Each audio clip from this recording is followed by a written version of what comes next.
If you want to know what the latest news coming out and controversies coming out of COP28, where climate change talks are happening in the next couple of days, over the next couple of weeks, you want to know what's happening there and why it's so controversial, especially this year, this is the episode for you.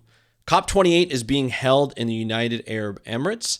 It is controversial because the UAE is known for their oil and gas production, and the person who's in charge of putting on that meeting is one of the big heads of the state, oil companies. So, and there's some leaks that have happened, some document leaks that have happened where they're talking fossil fuels and how to produce more fossil fuels instead of reduce fossil fuels.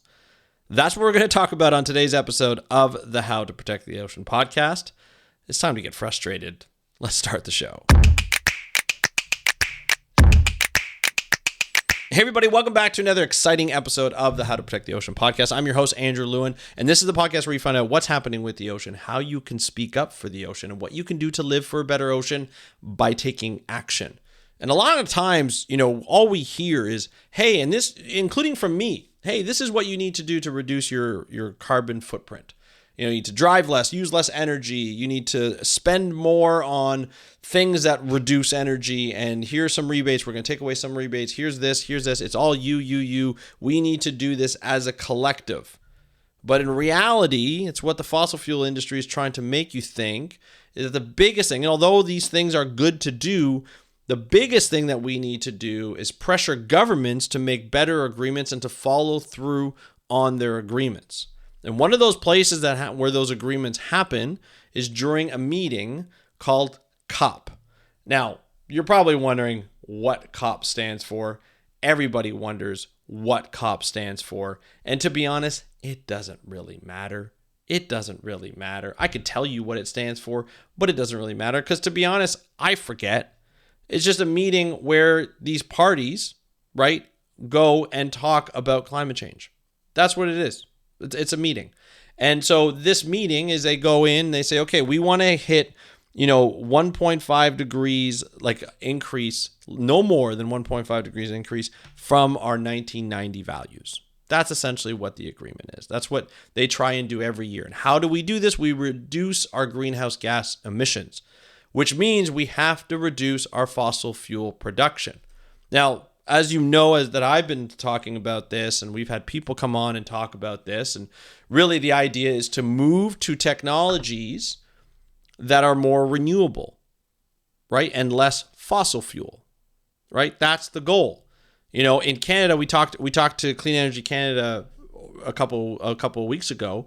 I had them on the podcast. I had Yana on the podcast, and she talked about how, there's a climate change tax, but not to think of the climate change tax as a tax, but to think about how it's reducing, right? It's an incentive to reduce the amount of fossil fuel technologies that we use and puts programs into place like providing, heat pumps for residences instead of heating by oil. These are the types of programs that happen, but it comes from a federal level. It comes from a national level, from a Canadian level. And that's what we need in all countries. Programs similar to that. I'm not saying that exact program, but programs similar to that, right? Where we are reducing what we are using we're reducing our fossil fuel dependence by using technologies that doesn't necessarily use fossil fuels, right? That use renewable energy. And these are the things that we've been trying to move towards and reduce fossil fuels. We know that we can't do it today, but the quicker we can do it, the better. The better that we're in place, right? That's what we need to do. We need to focus on making things better for our planet, reducing our greenhouse gas emissions. So when we send envoys, country envoys, or political envoys from each country to COP28 this year, that we are sending the very best negotiators, the people who come in with a goal of getting a deal in a certain aspect. It could be from, climate justice aspect. It could be from reducing greenhouse gases. It could be from trying to figure out a cap and trade, or try and figure out some sort of carbon tax, or try and figure out some solutions and some ways that we can reduce not only on a national level, but on a global level, our greenhouse gas emissions. That's what we do. And every year, COPs have COP28, COP27, 26, 24, 25. It always happens usually in a different country. And this year, it's happening in the United Arab Emirates, the UAE, which is one of the biggest oil producers in the world. The head of OPEC is there. I mean, OPEC, right? That is a huge organization of the petroleum exporting countries. And the UAE is the senior member of that organization. So why is COP28 happening there? That is a great question. A lot of criticism happening about the location of this, of this meeting. And, wondering, putting into question, is COP really that effective anymore? If you have people that like a country that is really big into oil, and like their economy is based on the production of fossil fuels, and they are working worldwide to increase the number of fossil fuels that are being, the production of fossil fuels around the world, so that they can make more money. So is this the right deal? Well, let's talk about that for a second. According to this article I found on MSN.com, they described the United Emirates, as an oil-producing country. That's their economy. But the person in charge, the Sultan Al Jaber, I think it's called. My apologies if I didn't pronounce that properly. Sultan Al Jaber, he's the United Arab Emirates oil chief executive, but he's also the leader of the COP28 climate talks. And he has a formidable reputation for earnestly pursuing results. So you have this guy who's in charge. He is the leader of COP28, the climate talks, but he's also the oil chief executive of the UAE. Let that sink in for a bit, just from a title level.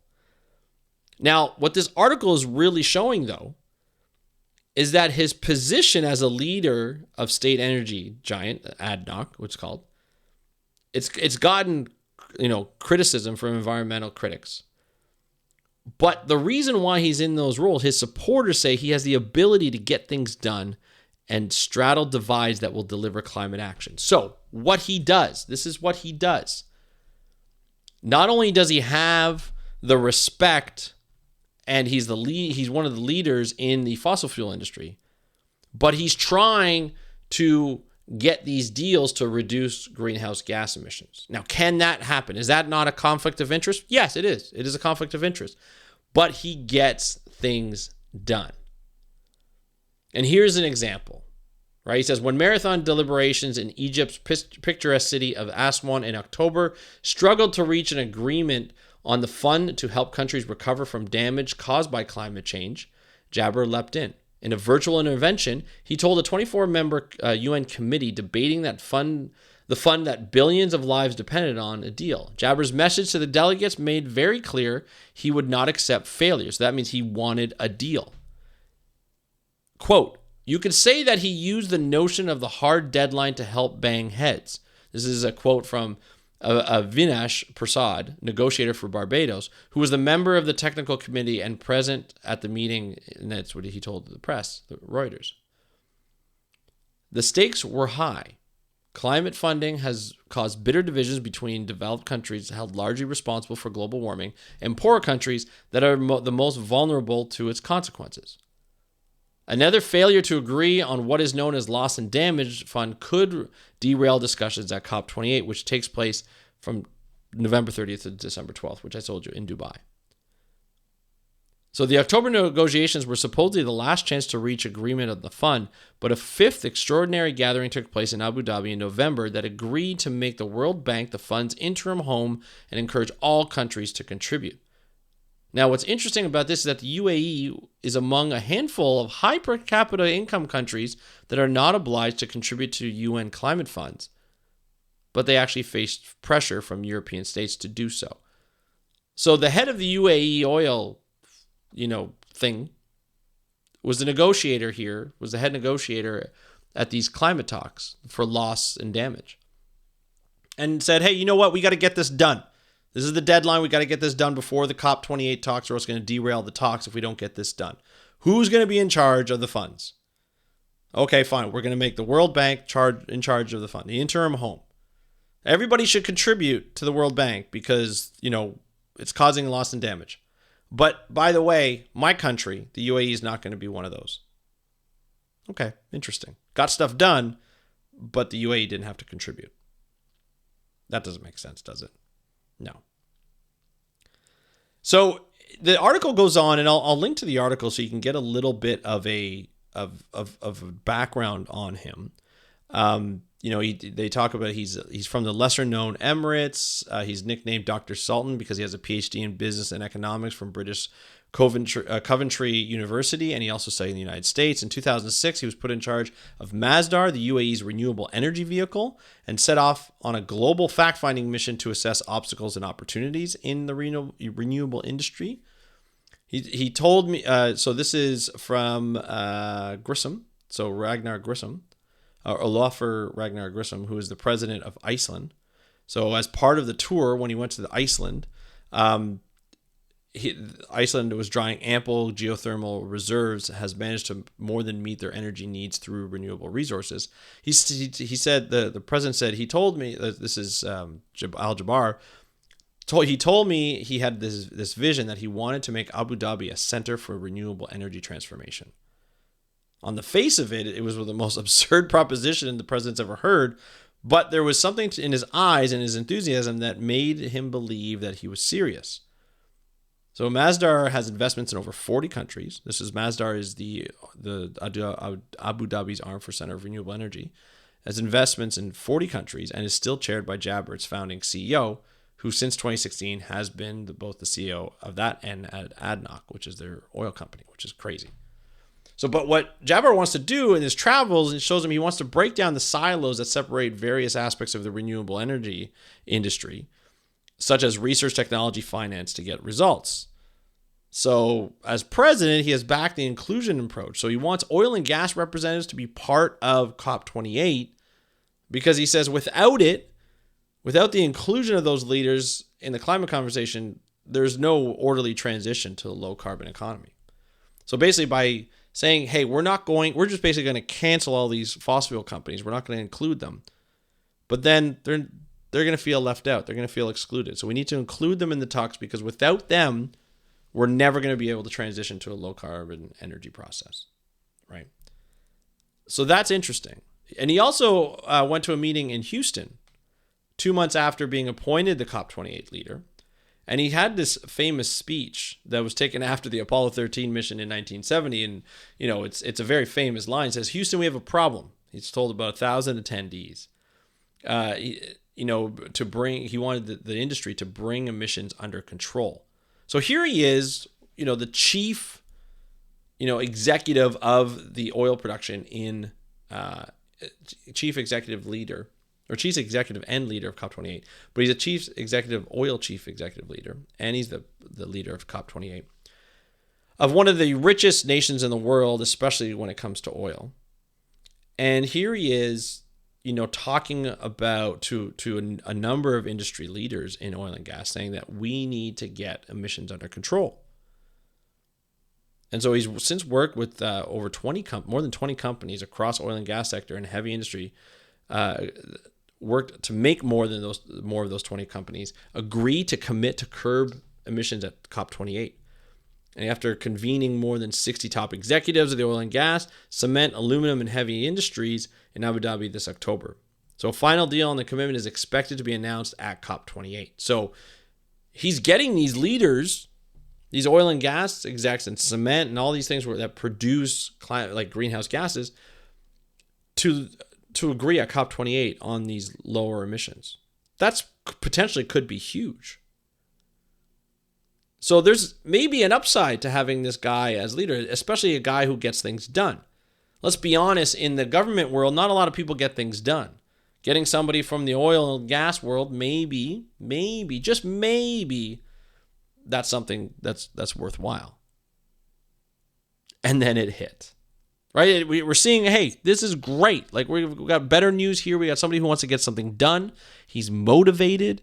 He's part of the renewable energy sector he's CEO of that sector in his country, but he's got the respect of oil and gas and the ear of oil and gas and fossil fuel industries. So there might be an upside on this. From a realism point of view, it makes sense. And then it hit. There was news today that came out that said leaked documents show that Al-Jaber, as well as other leaders, wanted to get together with China and other countries, about 15 other countries, including Canada, to be able to discuss how to increase production of oil and gas and how to get oil and gas into their countries. That was in the leaked documents that was provided to, or that was received by climate journalists from the BBC. And that's what essentially it says it happens. They want to have private meetings, and they may already be having those private meetings as people are starting to arrive to discuss oil and gas production and increasing oil and gas production in the UAE as well as worldwide, and helping other countries develop their resources, their natural resources, oil and gas natural resources, to be able to increase production. And the UAE is, glad to help, glad to lend a hand, happy to help. And this is the leader of a climate talks that's, we've probably had the worst summer we've ever had, or, worst seasons we've ever had for climate change, and ever probably. And here we are at COP28, the meeting right after this crazy summer that we've had here in North America and all around the world. And we're here to talk about more oil production at a climate talk, at a how to reduce greenhouse gas climate talk. This guy gets things done. I get it. But he's also going to be in the interest of the oil and gas industry, because that's probably where he's making a lot of his money as well.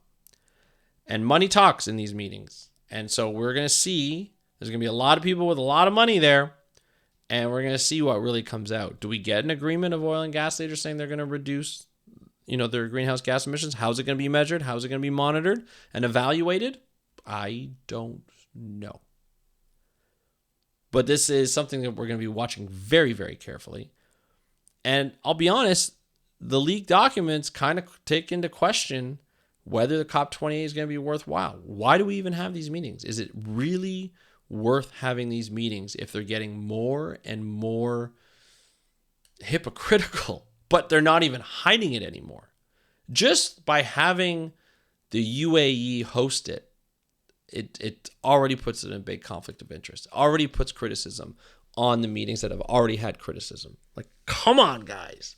I get that you need industry leaders involved. I understand that. But I feel like this is just going overboard. I would love to hear your thoughts. Do you think COP28 is worth it this year? Do you think the fact that it's in the UAE, the fact that they're going to have oil and gas production talks, just kind of negate all the good that's going to be done? I would love to hear your thoughts, your predictions. Just DM me at How to Protect the Ocean on Instagram, at How to Protect the Ocean. I would love to hear your thoughts. If you want to send me an email, you can do so as well. Go to speakupforblue.com and you can go to the Contact Us page, and all you have to do is just fill it out. It goes right to my email. And then if you want to leave me a voice message, because you really want to hear that passion, you want me to hear that passion, I'd love to hear that. There's a little, if you go to speakupforblue.com, there is a little microphone in the bottom right-hand corner. If you click on that, you can leave me a voice message, and I would love to hear your voice. But that's it for today's episode. One more thing. If you like this episode and what we talk about on this podcast, I would really love if you could put a review on Apple Podcasts. If you have any feedback, you have any, the reason why you listen to the podcast is, all I want people to know is when they discover the podcast and they read the reviews, they know what they're getting. So, put in why you listen to it. If you come back and listen to it, what you get out of it. I would really love that, because people will get to know what they get out of it. And it gives me some, a nice pat on the back. And if you'd like to hear something else, please let me know either through the review, or you can just reach out to me at How to Protect the Ocean. I want to build the podcast, but I want people who are finding the podcast in Apple Podcasts or on Spotify or anywhere else, they understand what they're getting, before they even press play, and by reading the review. So if you can leave that review, that would be wonderful. I would really appreciate it. And that's it for today's episode. So thank you so much for listening to this episode of the How to Protect the Ocean podcast. I am your host, Andrew Lewin. Have a great day. We'll talk to you next time, and happy conservation.